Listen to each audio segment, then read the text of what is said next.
ఐరావతేశ్వర దేవాలయం ప్రసిద్ధ శైవ క్షేత్రం.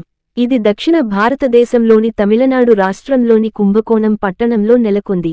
ఇది ద్రావిడ నిర్మాణ శైలి కలిగిన ప్రసిద్ధ హిందూ దేవాలయం.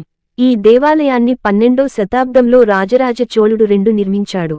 ఇది యునెస్కో వారి ప్రపంచ వారసత్వ ప్రదేశంగా తంజావూరులోని బృహదీశ్వర ఆలయం, చోళపురంలోని గంగైకొండ చోళీశ్వర దేవాలయాలతో పాటు గుర్తించబడింది. ఈ దేవాలయాలు చోళుల నిర్మాణ శైలికి తార్కాణాలు.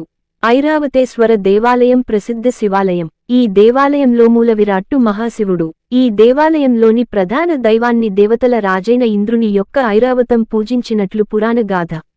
పురాణాల ప్రకారం ఐరావతం దాని వాస్తవ రంగు తెలుపును దుర్వాస మహాముని శాపం వల్ల కోల్పోయి ఈ దేవాలయంలో శివుని అర్చించి అచట గల కోనేరులోని నీటిలో స్నానమాచరించినప్పుడు దాని పూర్వపు రంగును పొందినది.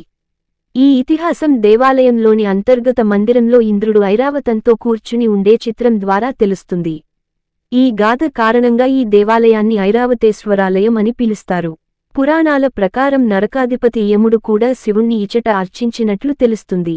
యముడు ఒక మహర్షి శాపం మూలంగా తన శరీరమంతా మంటలతో మండుతున్నట్లు అనిపించి ఆ బాధను పోగొట్టుకొనడానికి ఈ దేవాలయంలో అర్చించినట్లు తెలుస్తుంది.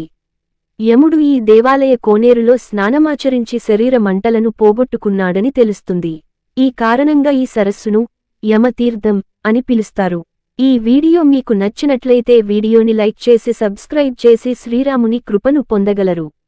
జై శ్రీరామ్.